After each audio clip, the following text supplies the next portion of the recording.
It's a new virus that crippled the world, and now that the COVID-19 vaccine is available to those 70 and older, concerns are rising on the fast-tracked approval. Doesn't mean that the FDA is taking any shortcuts in reviewing the data.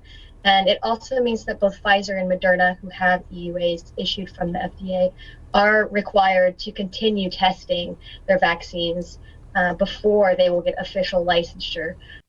Michelle Scarrett has a PhD in biomedical science. She says while this can be scary for many people, there are ways to look at it that are easier to understand. Now, she says, think of your immune system like the military with a few different regimens.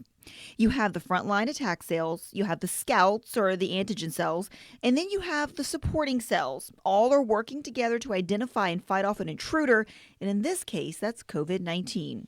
And what the vaccine's doing is it's training those regimens, because our body is seeing foreign materials every day, and the immune system is exposed to a lot of different things and doesn't know what's going to be a serious threat and what's not. Scarrett says for those who take the vaccine, it looks like they'll have about 6 months of protection. I think coronavirus is much less likely to mutate than the flu.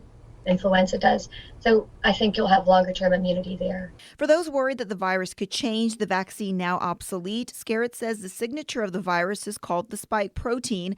It's located on the surface of the virus, meaning that it's like your facial features.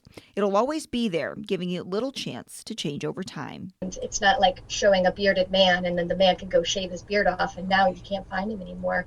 Now your wanted poster is the physical facial features, hard to change, so you know your immune system's trained for the right intruder.